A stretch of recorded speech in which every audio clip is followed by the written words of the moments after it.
How's it going, everybody?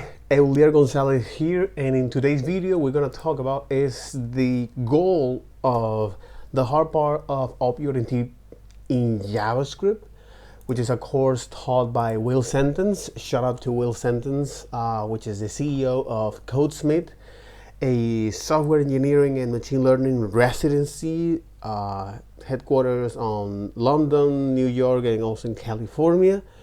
So the goal of that particular business model, or CodeSmith as a business model, is to take these people that come out from all of these boot camps and now improve them to become a senior developers.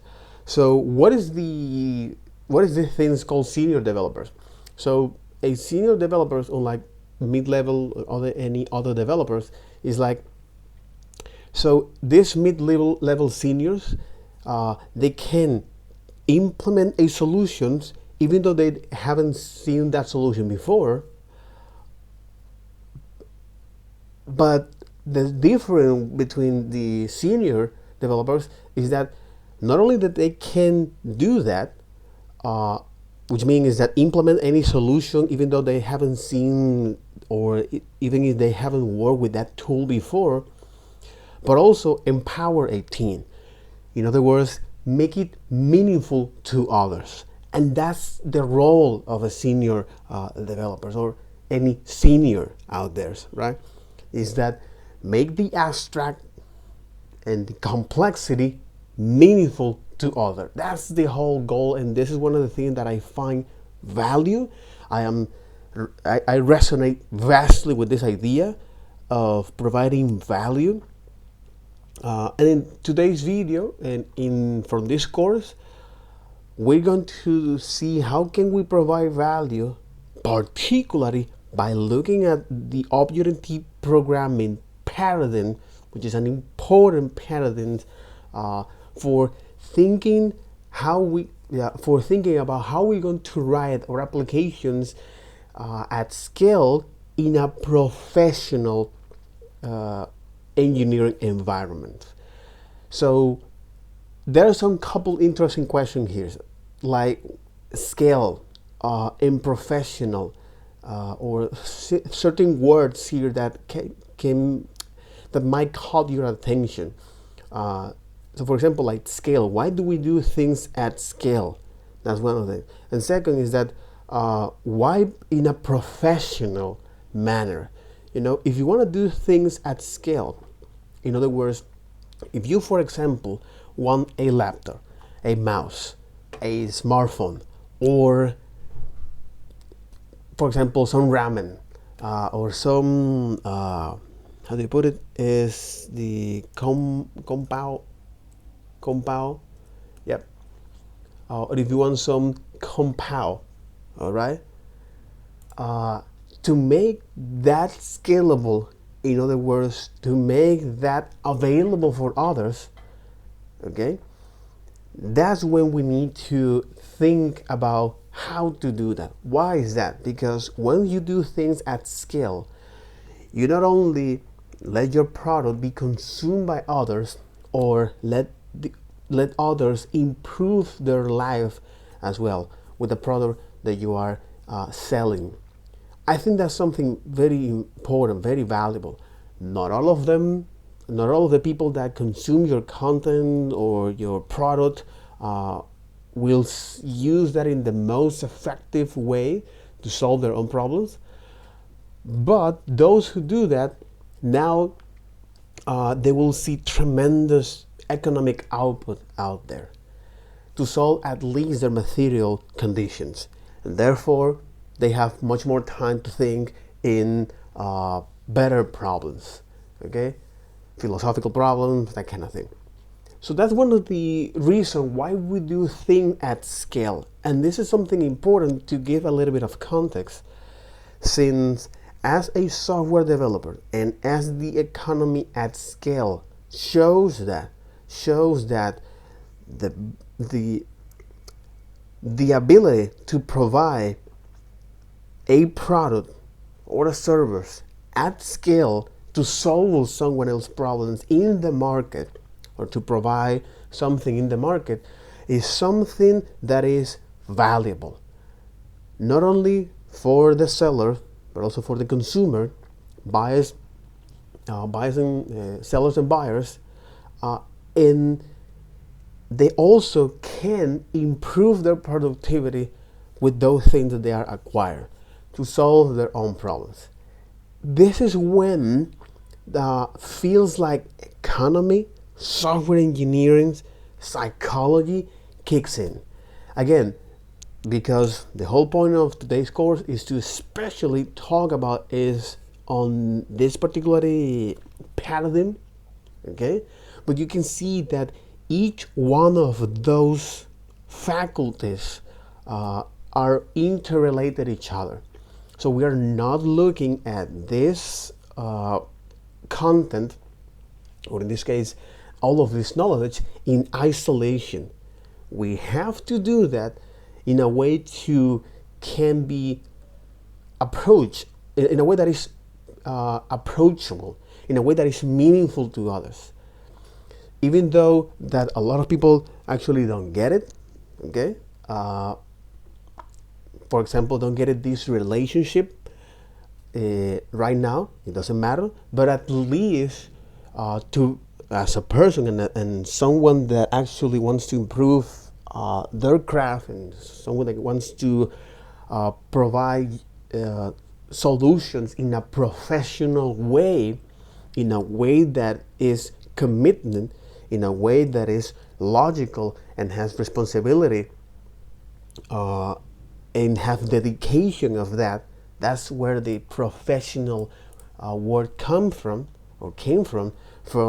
according to etymology dictionary. It comes from 12th century, from Old French, professionnel,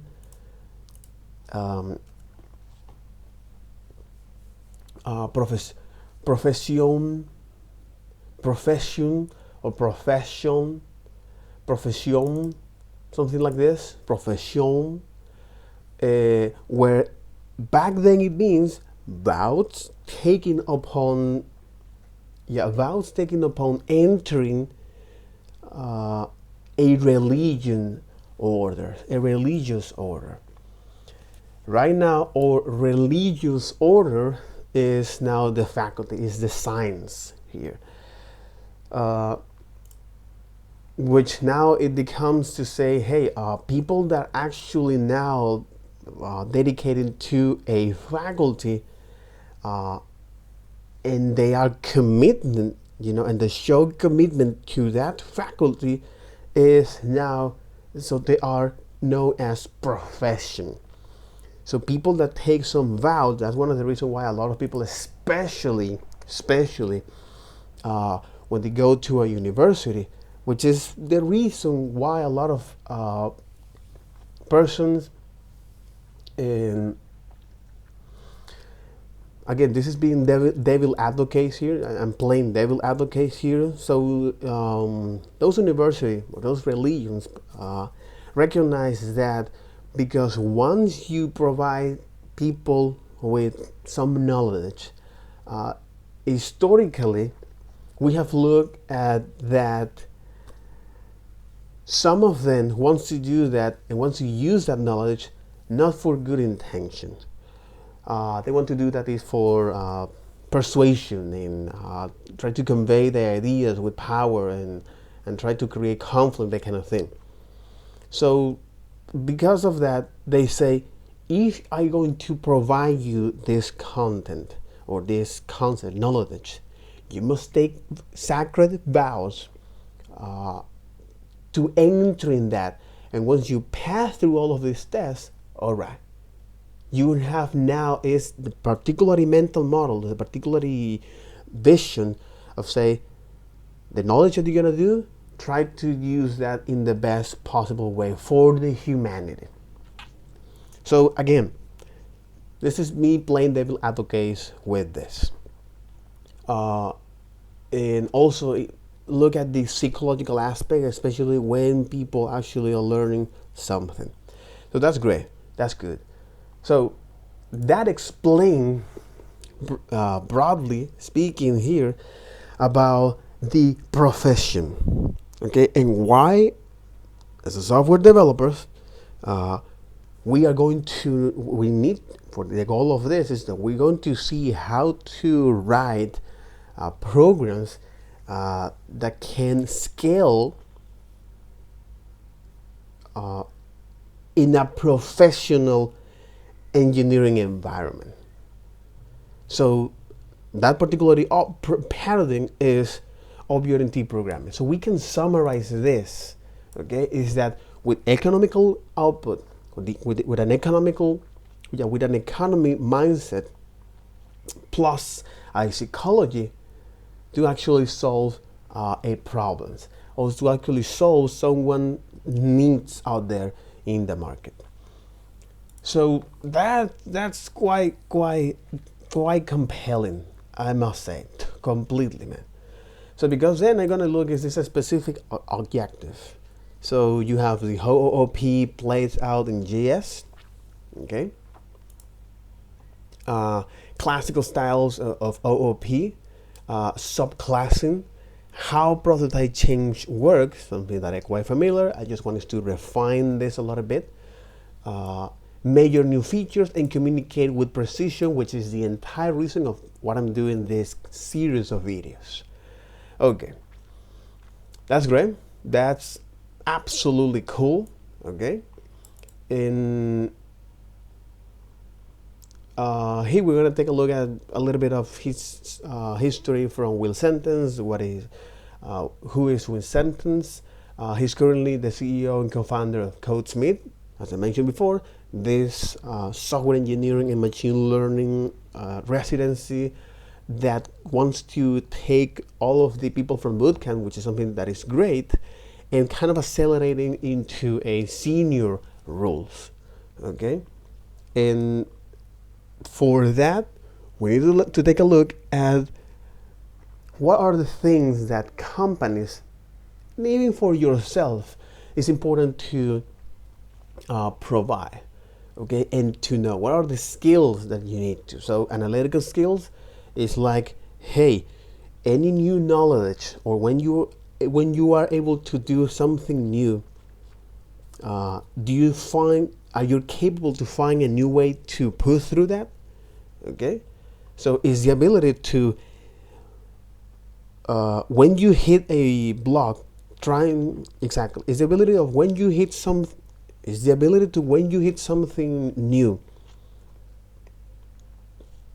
Yeah, it's the ability that when you're trying something new, it's the ability that when you Jesus, it's the ability to when you're trying to do something new and you hit a block, okay, or it's the ability to when you hit a block, trying something new.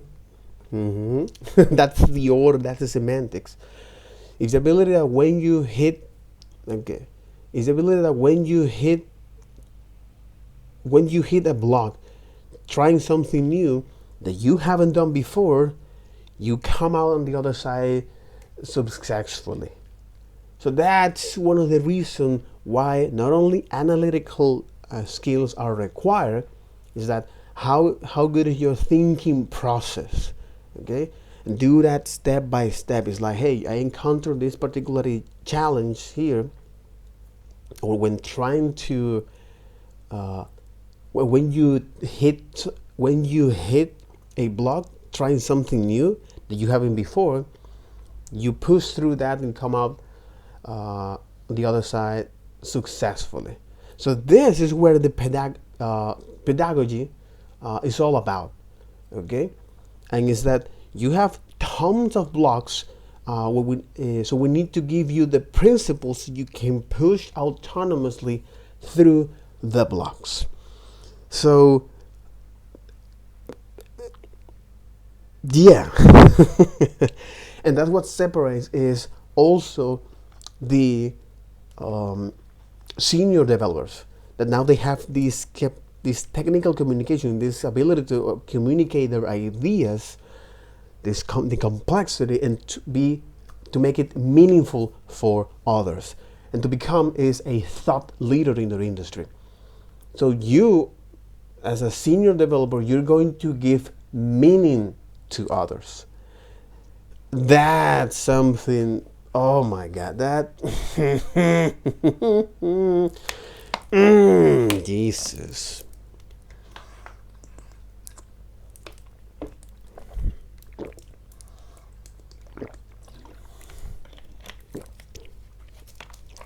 Oh snap, man. Oh snap. Oh snap, bro. Oh snap. Oh my God. It's like, yeah. All right. Okay. So, as a way to organize our thoughts here and to be more precise, especially when we need to recap a little bit the introduction, because after that we're gonna see is the course section, how this course is organized, and then dive deep into the object-oriented paradigm. What is this? Object creation, something that I'm quite familiar with, and I can describe that in a very effective and efficient way. So before doing that, I just wanted to recap this section here, because again, repetition. There is a very interesting Latin word is repetitio, repetitio, repetitio es repetitio mater studiorum. Iterations is this. You can say phrase, phrase to remember.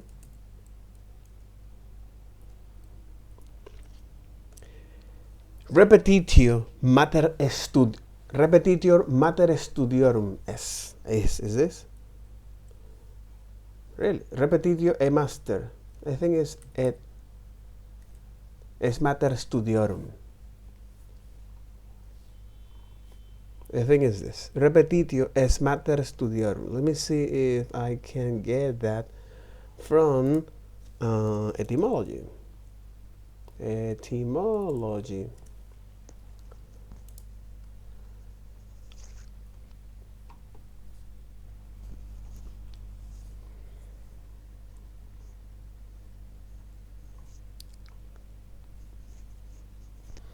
List of Latin phrases. I think you got it from Wikipedia. Okay, I think that's a good. Yep, that's a good source. So I don't inventing that. So repetitio e master studiorum. Repetitio e repetitio es here. You got it. Repetitio is this one. No, repetitio es mater studiorum. If we want to find it, repetitio. There you got it.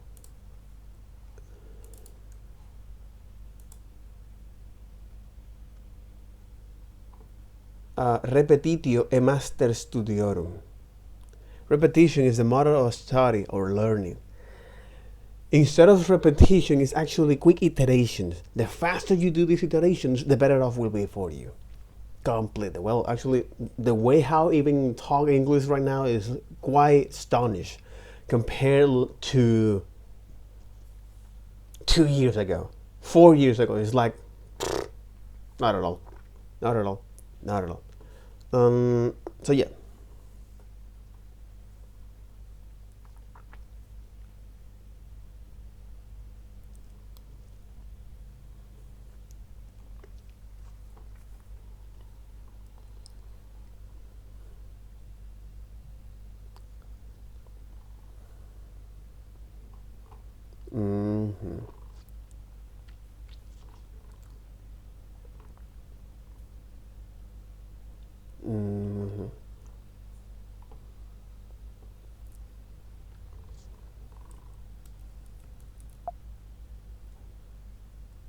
Canis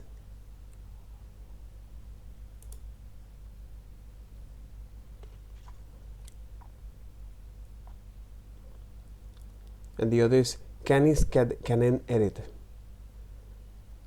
No men are safe from anybody.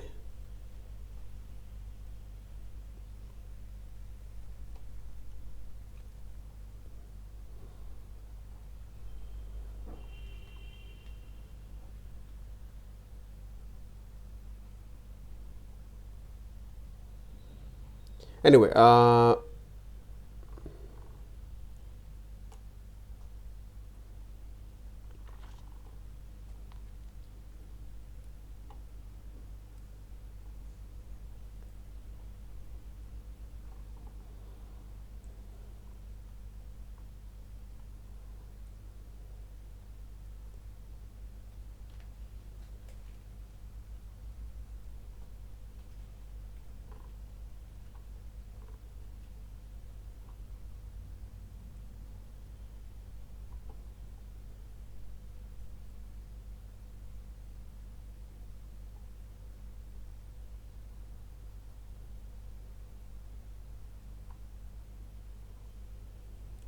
anyway, repetitio es mater studiorum.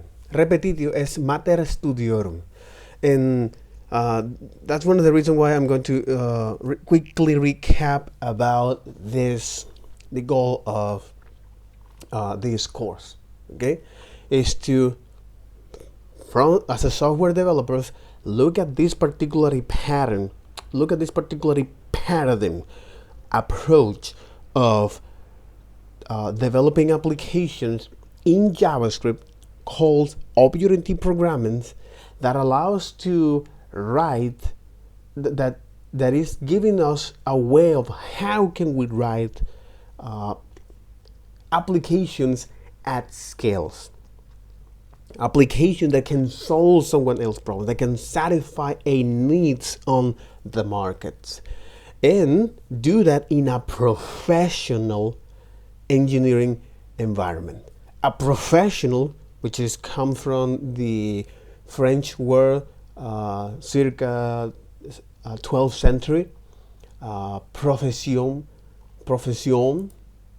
something like this, profession, with that ends on O-U-N, profession. I think this is the right pronunciation.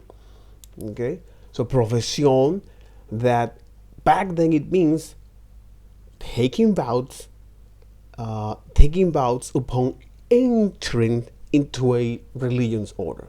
And in this case, just to play devil advocate, we're taking vows, or we're taking is this commitment, where commitment means is a logical step that we are going to dedicate, we're going to do this particular task.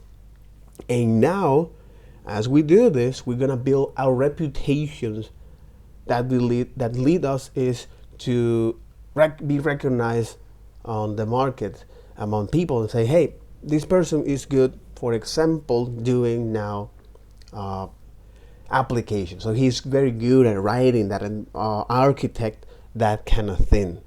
So that's quite interesting. Totally. Because this will give us this meaning for the things to come. Because at the end of the day, there is not all the reason of looking at this paradigm as a way to how to build your programs at scale in a professional engineering environment, is also to do that in a way that you can make it meaningful for others. That's where the role of senior developers kicks in. Is that, hey, everything that you have learned, that you have memorized, that you know the trade-off, and also you know all the complexity involved, and how you can make it meaningful to others. Are you capable to do that? That is part of the things that we're going to see here, and also is something that, for example, in the case of the Codesmith company, the business model from the Codesmiths, which is founded by where Will Sentence is the CEO of that.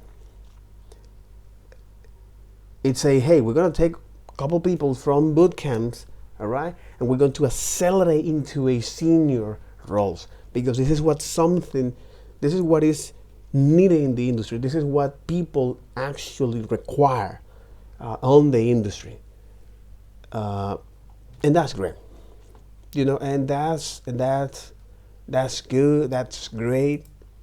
And to do that, okay, first we need to look at the couple things that companies are looking for, and also that you must do if you want to dedicate that in a professional way, in a way that you show commitment, in a way that is logical for you to do that, because also you're going to get paid for that, and you're going to be satisfied. You are going to be in an environment that is satisfying, that is intellectually satisfying, while getting paid for that. All right. Anyway, so do your analytical skills? How good are how good is your thinking process? And when you're trying something new, and I think you can find a way or a system or a way of doing that. So when you're trying something new that you haven't done before, and you hit a block, you can push through that and come out on the other side successfully. That's when pedagogy here is all about. Is that anytime you find or no matter how many blocks you hit here, okay, which is something that part of this academy or boot camps or this residency as a way to separate themselves from boot camps. I really love that, by the way, because yeah, after all, you want that whatever you're doing, whatever company, whatever things you're doing, you want to separate from the market, from the whatever it is on the market. That's why you need to focus your attention, and I think focus is the key here for that. Anyway, so with that, okay, that's the reason why, for example, boot camps and CodeSmith in this particular case is trying, or aims to do, is that by now putting all of the blocks so you can find ways to skip them, okay, so this is not about teaching all of the knowledge, but pushing you through the tons of blocks. So we need to give you, for that, so you pass all of those blocks, so we need to give you some principles so you can do that autonomously through the blocks. And when it comes to the technical communication here, is that can I implement your approach based on your explanation? And I think this is something important. Oh my God. Oh my God. Okay? Oh my God. Because it's helped you to have clarity. And clarity is something that we, not only as a software developer, but in life, you want. You want clarity, man. You want clarity. For sure. That's for sure. Good. Good. Good. Totally. Totally.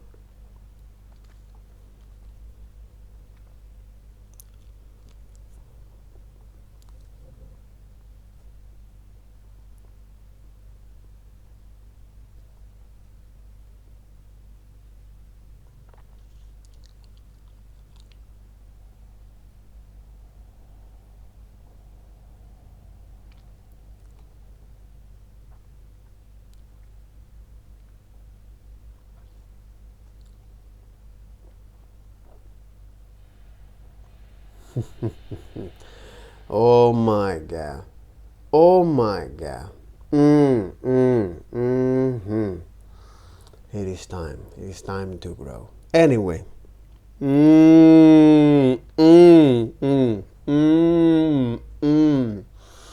Oh Okay, good. So now that we look at that, a quick introduction about what we're gonna do and what we're going to learn in this course, which now makes a lot of sense. Okay? It makes tons of sense. We're gonna see is the thing that we're gonna learn here.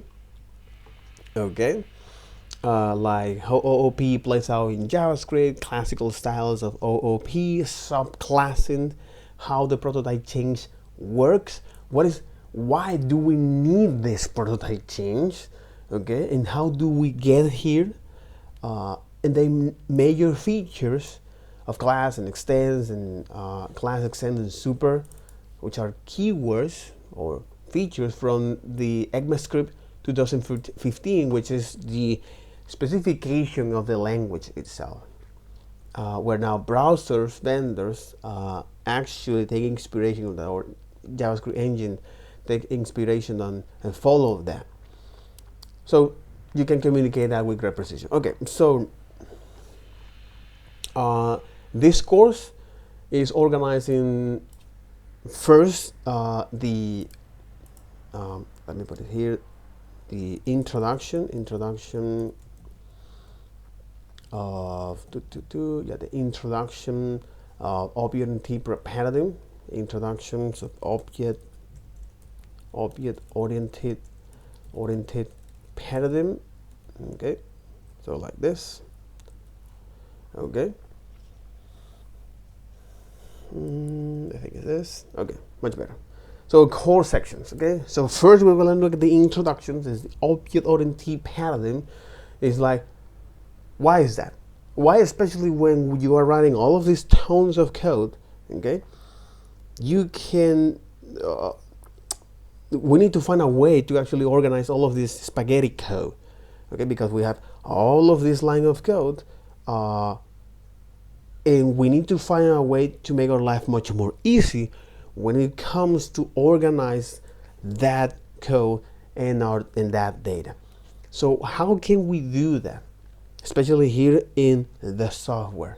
So this paradigm, the object-oriented programming paradigm, all right, from Wikipedia, but please provide that in English. Okay, it's a concept based on the concept of objects. Okay, terminology invoking objects in the modern sense of object-oriented programming made its first appearance in artificial intelligence group at MIT. Oh my God. At MIT in the late 1950s and early 1960. Object refers to Lisp atoms with identified property attributes. Another early MIT example was Sketchpad, created by Ivan Sutherland. Holy fuck.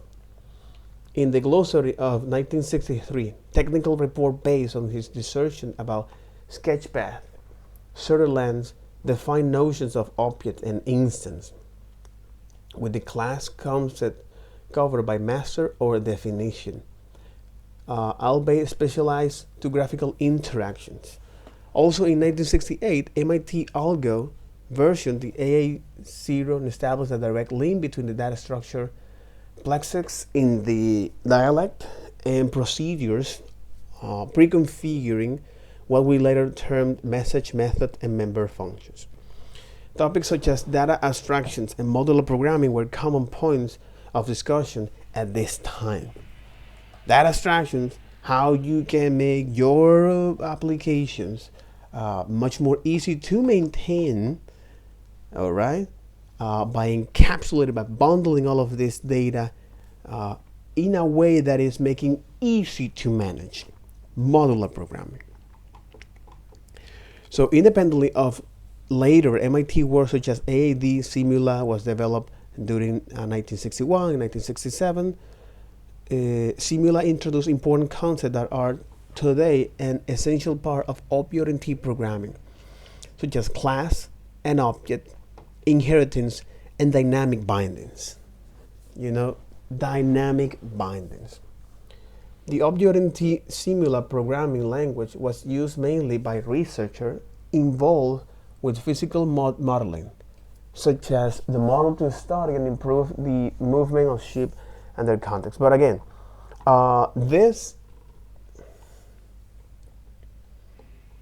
the flavors. So we can trace back this to 1960. Okay, we can trace back to 1960, where a lot of people were concerned about that. How you can now encapsulate data in a way that is easy to work with and also make it easy to maintain. Easy to write, easy to maintain, and easy to debug. So that's when we have here objects. Okay. And here, okay, so now that we know that this is the paradigm where we're going to refer things in the outside world in our code, so we need to know how can we create that. And there are several things of how you can create objects. You can do that object literal by assigning is the object here as it is. And the great thing is that you can add is now functionality as well. So one of the cool things about objects, okay, is that we can now have the ability to provide not only property that describe what this things is doing. For example, a cup of tea, a mouse, your hands, your key, your mobile. You may wonder why you want to do that, because you want to work with that type of data. Or money, okay. And we talk about money is because there is value in there. So we need to find a way that whatever thing valuable outside, out there, we want us to represent that here. Object is the way to do that. So we have object literal. So far so good. You can also inside of that define is not only your property but also the functions in JavaScript as it is, which provide now this encapsulation. Okay, so if we look at other way of how you can create is objects, is you can say, hey, I'm going to define is an empty object literal, and then dynamically add properties as it is, or the dot notation. Okay, there is a caveat with this approach. We shouldn't use that, but things are going to get a little bit more complex. But it is important to know that this is one way of how you can create objects. You're not going to see that too much in code. In fact, this is something that is not encouraged by JavaScript engine. For example, V8 doesn't encourage you to do that due to performance issue, but it's important to know that that exists. The other way of how can we create object is through object.create, where here we can now have control about what object can have access to. Take in mind here, take in consideration this thing. So for example here, since our code can get repetitive, we're breaking is a drop principle, and we suppose we have millions of users. What we could do, for example, when we're doing this object.create, another way of how you can create objects in JavaScript, so far object literals, dot notation in object.create, and also with the benefit of using object.create is that we can have control of what our object can have access to. Okay,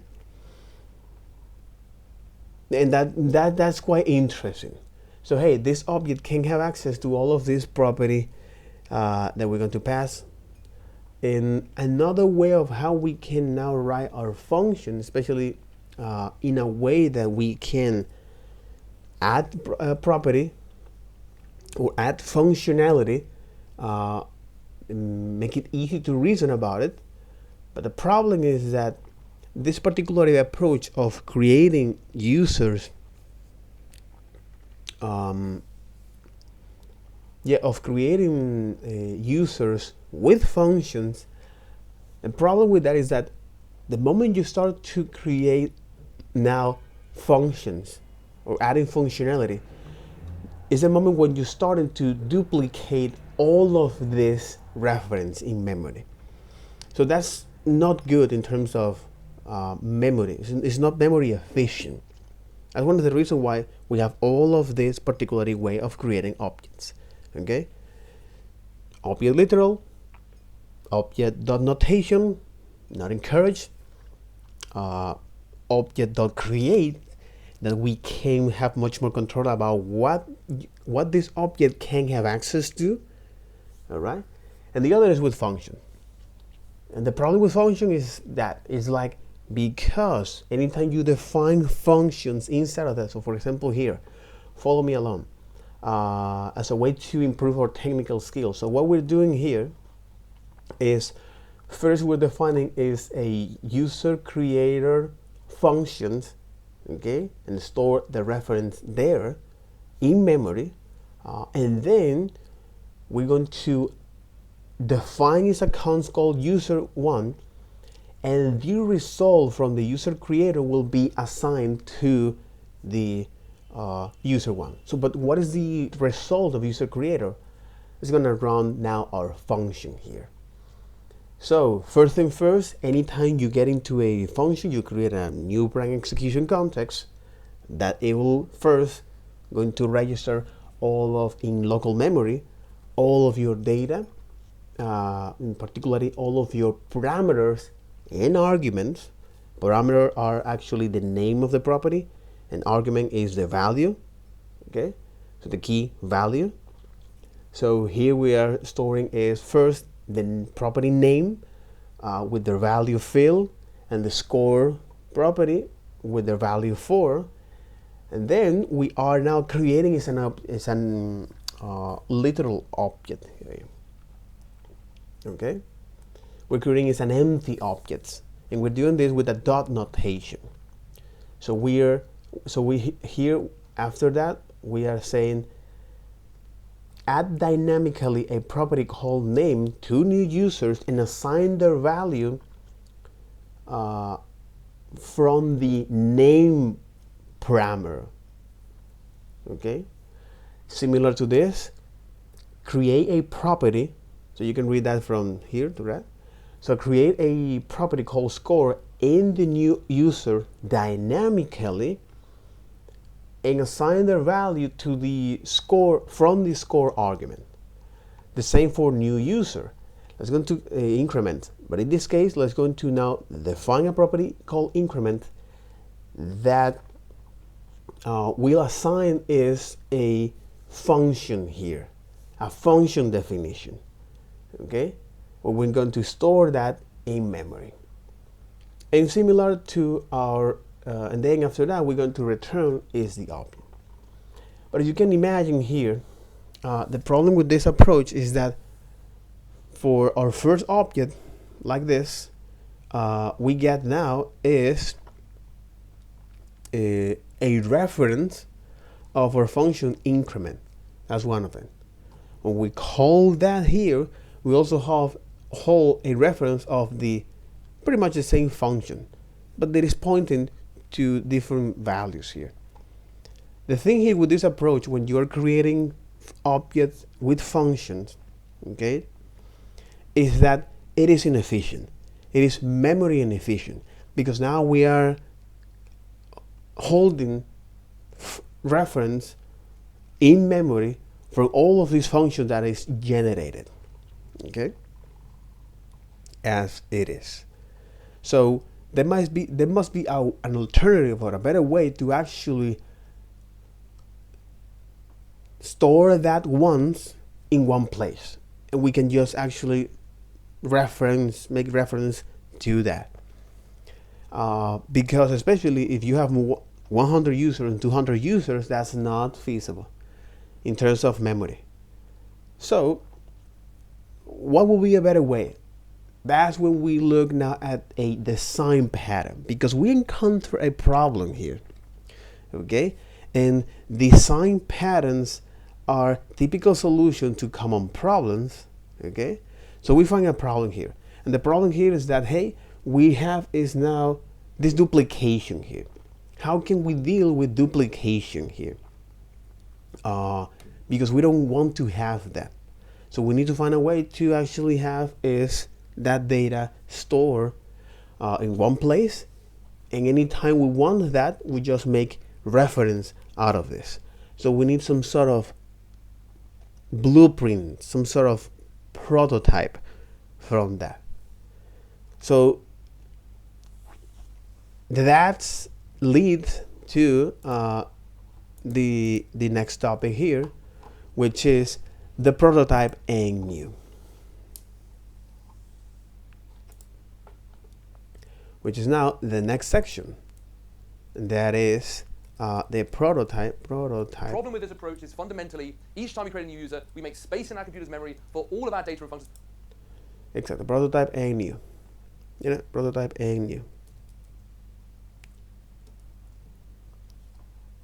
But our functions are just copies. Our data is unique. The data is unique. The problem with this approach is fundamentally, each time we create a new user, we make space in our computer's memory. Exactly. Prototype and new is avoid duplication. Avoid duplication with prototype. Avoid duplication with prototype. For all of our data and functions, but our functions are just copies. Our data is unique. The data is unique, but our functions are just copies. Is there a better way? Yes, there is. Benefits, it's fundamentally at least simple to reason about. At no point is it mysterious where my increment function was. It was right there on the object. So it's easy to reason about, but it is untenable. So each time we create a new user, we make space in our computer's memory for all of our data and functions. But our functions are just copies. Our data is unique. The data is unique, but our functions are just copies. Exactly. So the problem is that our data is unique. The problem is that our data is unique, but our functions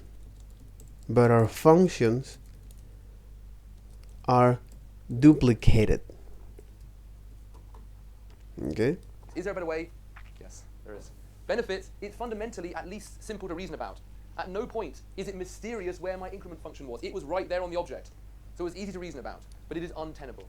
So instead, store the functions we want our user 1, user 2, user 3, user 500 have access to, store them on a single object, and have JavaScript go look up there. How do we do this? How do we make that link? Yeah, prototype chain. But our functions are duplicated. So how can we now store that functionality in one single object, and then anytime we need it, we just call that? So how can we now store that functionality in one single object, and then anytime we need it, we just call that? Exactly. That's why we have is the prototype change. And the prototype chain, what is going to guarantee is that, okay, let me now look up to the prototype chains to see if we have the functionality that you're looking for. Why is that? Because we want to be memory efficient, because our constraints are real. Using the prototype chain, have a separate, object in which we have a function like increment stored, and when we call user1.name on the user1 object, yeah, no problem, it's there. But when we call user1.increment, rather than go error increment is not there, somehow link user1 up to the function store object. That's our goal. Make this link, or there's a number of ways we can make it, but the way we're going to make it is using object.create. So we're going to rebuild our solution 1 in object. That problem is there. But when we call user1.increment, object in which we have a function like 3, user 500 have access to, store them on a single object, and have JavaScript go. Point is functions are just here's where my increment function was. It was right there on the object. So it's easy to reason about, but it is untenable. So instead, store the functions we want our user 1, user 2, user 3, user 500 have access to, store them on a single object, and have JavaScript go look up there. How do we do this? How do we make that link? Yeah, prototype. Prototype chain. Exactly.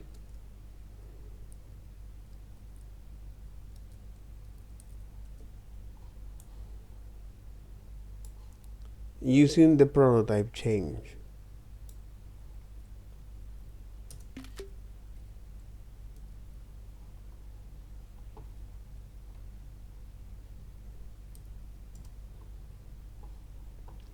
So we create now, okay?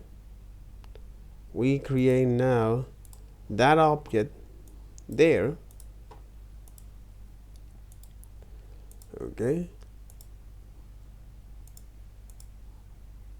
I think it's desktop. I think it's 1 a.m. It's this one. Okay. So what we're doing here is to create a function for that, an object that hosts our function here. Using the prototype chain, have a separate, object in which we have a function like increment stored, and when we call user1.name on the user1 object, yeah, no problem, it's there. But when we call user1.increment, rather than go error increment is not there, somehow link user1 up to the function store object. That's our goal. Make this link, or there's a number of ways we can make it, but the way we're going to make it is using object.create. So we're going to rebuild our solution 1 in solution 2 to generate objects, user 1, user 2, that still somehow have access to this functionality. And remember, I'm going to say it again and again and again. The only goal we have in object-oriented programming is, can we bundle up the appropriate and relevant functionality with the relevant data that it applies to? Not have to go hunt off on another part of our file for a particular function, but just bundle them up together. Can we do that? So the value proposition of object-oriented programming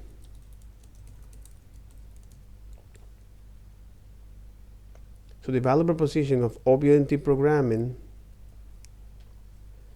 find a way to encapsulate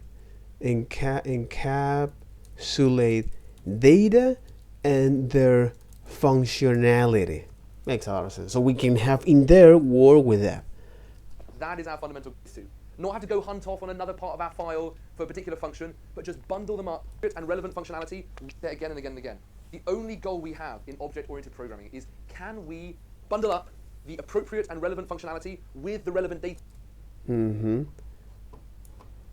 Is that, can we bundle up the appropriate, exactly, can we bundle up the appropriate, like so, is that, can we bundle up the appropriate data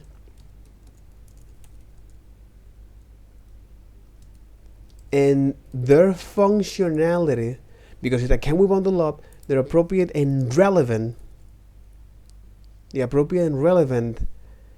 data and their functionality.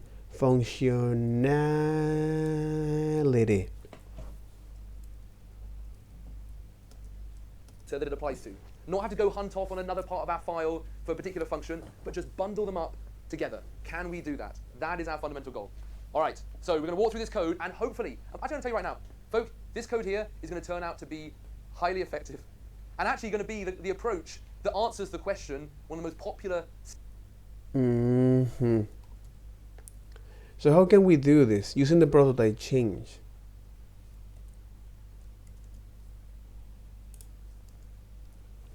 So the question is, how do we create a link for that? You know, and here is where, and here is when you're actually going to shine here.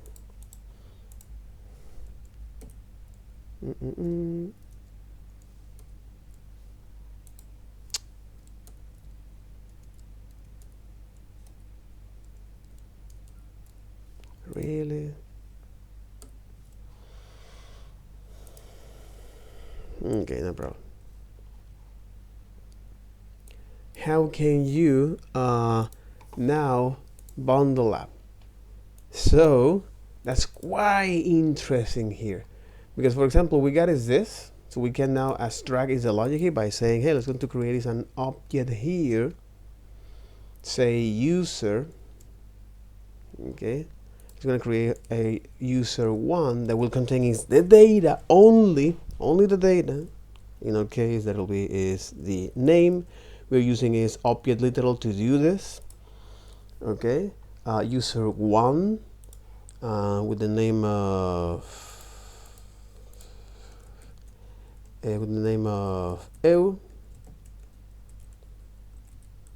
eu Lear. That's right. Oh my god, no. Anyway, let me refresh that. That's right. Let's go to create now is this, followed by the score. Okay, followed by the score, followed by this score here, which is 4. Okay, so now we bundle is our data, which is unique, and now we need to define is the functionality here, which is a const user function store. Okay, so function store here is the name of that, yeah, function store as an object. Okay, so we get is this. Going to define is now accounts of function object or function store. Okay, well, we're gonna hold all of our implementation here as an object create. Again, we're using this object literal to say, hey, you know what, this is the name of increment. Okay, and here we're gonna have is a function. Okay, and here we're gonna have is a function defined here that is supposed to take something here, that this score is using this. That's quite interesting.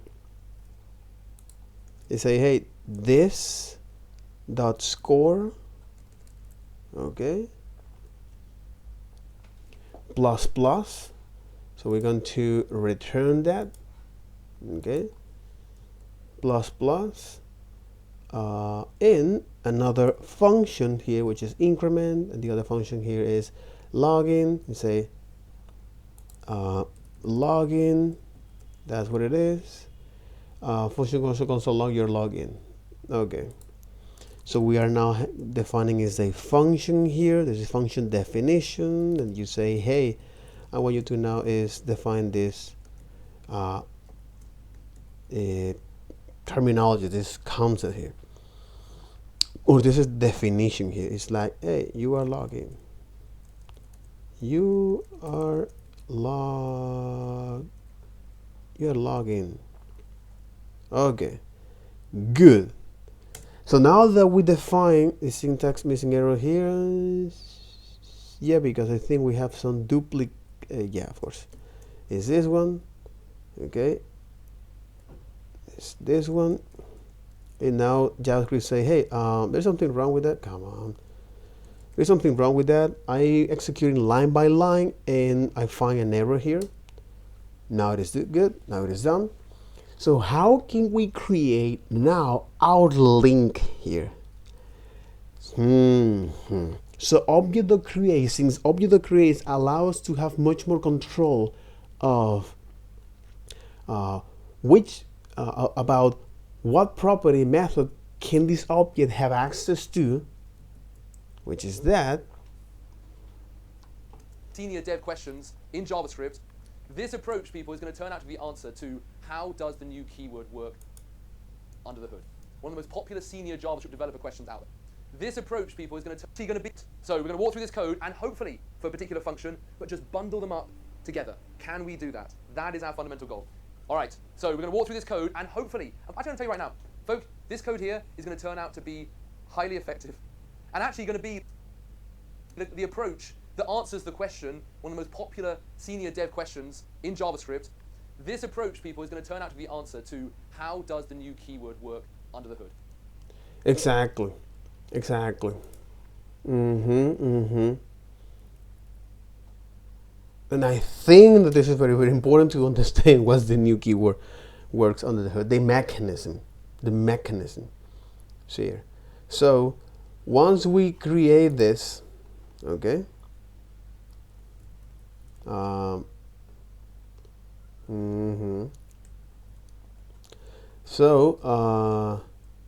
yeah, we create our function store, and we're also going to create is the another function that is the creator. So it's this one. So this is actually works. It's quite sad because it's actually not able to give a proper format, but no problem. That's it is. All right. This is our first function here called function store, which is an object. All right. Which is an object. And here we're going to define is the name of the function, which is user creator.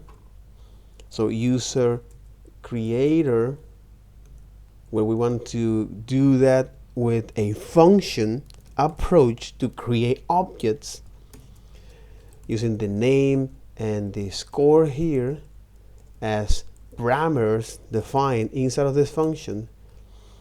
Where here we're going to now say, hey, const, let me define is this user, this new user or new user.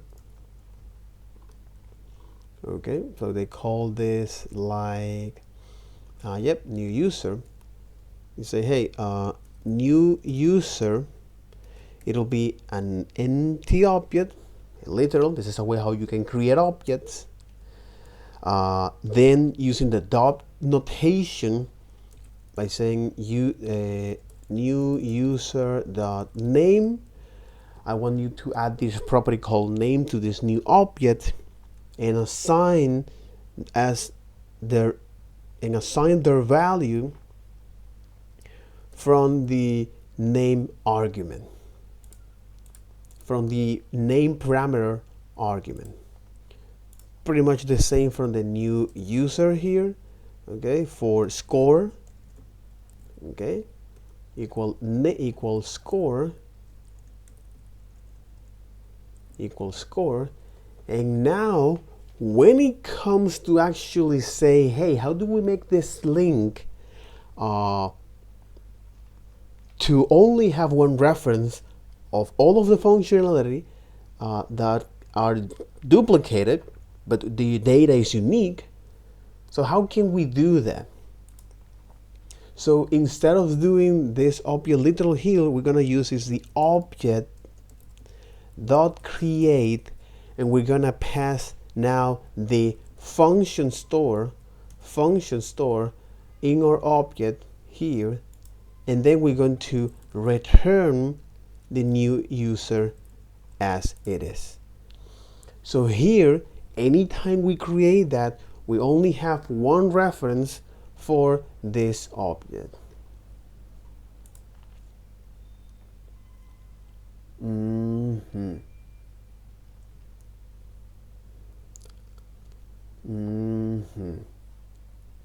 It will hold is one reference. It will make the link to these objects only once here.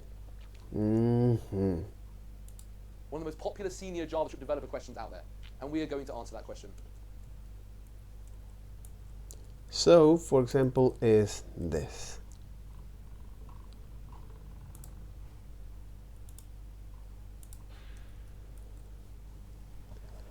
Function store, increment and logging, and then user creator here as it is.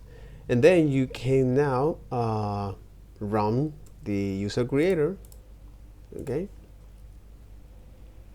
to say, hey, user one, it'll be is the user creator with the name of Phil and 5. You know, So what we're doing here, is to make it much more memory efficient to store functionality, duplicated implementation functionality, by saying, hey, I want you to all of that functionality store in one object, in one place, and just making reference to that thanks to the object.create, which is actually what create this link for us.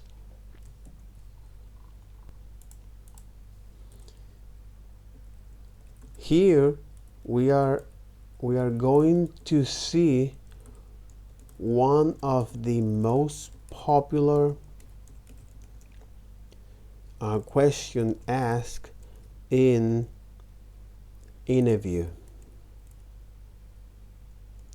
in senior interview.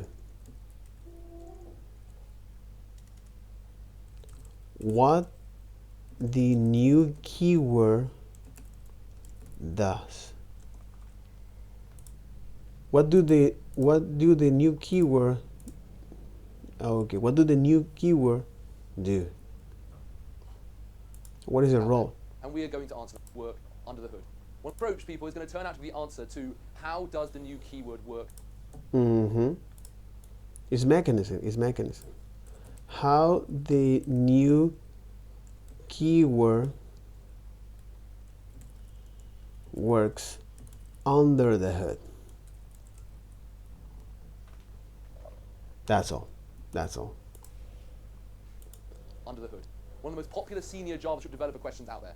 And we are going to answer that question. So that'll be all for this video. Take care. Bye-bye.